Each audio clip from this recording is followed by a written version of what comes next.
I'm joined on the phone by ESPN analyst and host of the V Show, Bob Valvano, who has made the trip to Omaha himself. Hi, Bob. Thanks for coming on with us. Happy to be here, Leslie. Thank you for having me. Now, before I ask you about what's going on in Omaha, I heard you had a very interesting trip trying to get there, and it was a little tiring. I'm glad you finally make it, but what did you have to do? Well, I'll make a long story short. I like to take trains. I enjoy taking trains, so that's not work for me. So I was going to actually drive to Indianapolis from Louisville, take the train from there, connect in Chicago, and take a train out here to Omaha. Because the airfares at the last minute were so expensive, and so it's a way to save the station a little bit of money, and I like riding the train anyway. But I was so, the process got so, befuddled, if you will. There were so many parts of it that I wrote down the time for when the train left in Indianapolis, and it was actually 6 a.m. yesterday. I would have had to get up at like 2. Oh. So the long and short of it is I found out, being the innovative guy I am, I could take a bus from Louisville all the way to Chicago, meet the train there, and then I'd jump on the train right there. So that would have worked out great, except for the fact the one part I overlooked was the buses are not reserved seats, so I didn't buy a ticket ahead of time. Got to the bus station for the 8 a.m. bus, and it was sold out. I couldn't get on the bus. Oh, no. So I had no way. So I drove to the airport and said, okay, I'll admit defeat. I'll just fly out here. Instead, got to the airport and found out that because all the Louisville fans evidently, that almost all the seats were sold. There was only one seat left. It was on a night flight. It was like $1,000, and that wasn't going to work. So I went downstairs to the car rental counter and said, how much do they rent a car to drive to Nebraska? And they said, $111. I said, deal. So I took the car, left at 8 a.m. and got here at 10 o'clock last night. So, yeah, it was I am a guy who, if it's more than a 3-hour drive, I fly. So to do 12 hours, yeah, that was a little different, but made it safe and sound, and here I am. Well, we're so glad you made it, and you're definitely dedicated to the job. No one will ever question that, especially after that drive. Now, I've never been to Omaha, but I heard the atmosphere for baseball games is like any other. What's it like so far there, and what do you expect the crowds to be like? It's a great, not to drop names, but I've been blessed enough to cover all the big events, the World Series, the Super Bowl, the NCAA Final Four, the Stanley Cup Finals, the Kentucky Derby, the Indy 500. I mean, go on and on and on. And it really is hard to describe. It is, for Louisvillians, they can relate to the fact the city takes great pride and ownership of it. You can pretty much stop anybody on the street and mention the World Series, and they'll know what's going on. But it's a different atmosphere because it goes so long. I mean, it goes from now until the following, it could go all the way to the following Tuesday. I mean, there are people who are in town for 10 days, and it's very competitive, very passionate, but there's also a collegialness to it, if you will.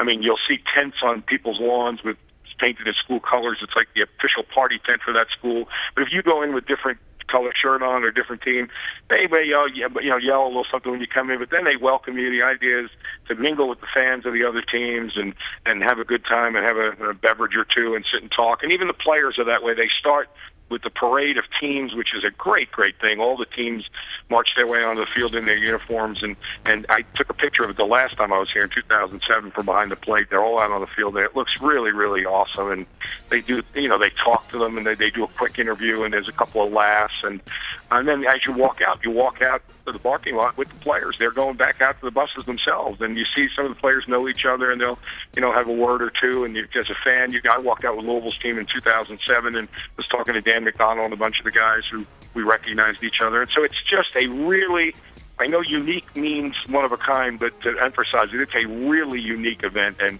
I know some of the Louisville fans are making their way for the first time. I think they'll walk out of here and be really impressed. Now, you mentioned that, too, that a lot of Louisville fans will be there making their way for the very first time if they didn't get to go in 2007. And I'm sorry, that flight that, there were so many Louisville fans on there. Do you expect a lot of Louisville people to be there? I do. I think probably the most represented team will be LSU. They're a dominant baseball team. They blitz through. They're very, very good, and they have great passion.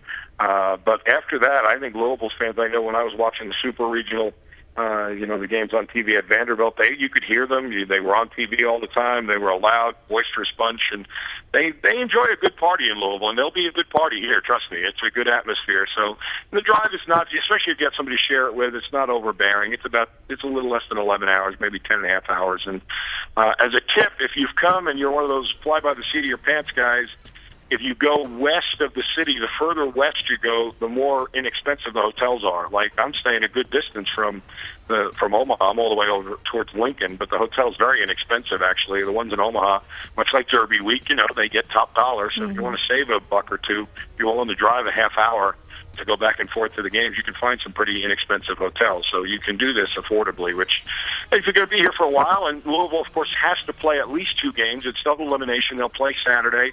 Win or lose, they play Monday. If they win, they play at 8 o'clock Eastern. If they lose, they play at 3 o'clock.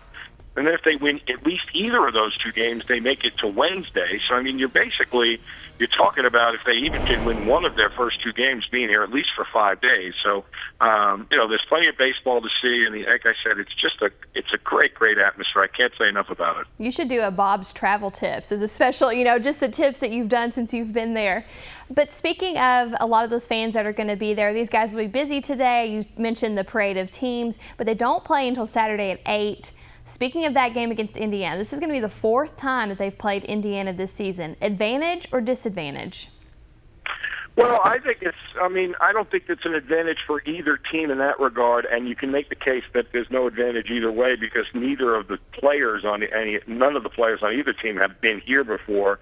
But I think that Dan McDonnell, having been here just as recently as 2007 and having come as a player, I think that'll help a little bit. Indiana, the Big Ten hasn't been represented at all as a conference here at the College World Series since the mid-'80s, 84 in fact, and Indiana's never gone. So I do think that there's a sense of, I don't care even if it is a matter of the first time for all the players, there is a sense when you're doing something that hasn't been done before, there's an added pressure. I think there'll be, I think that Louisville has a little bit of an advantage.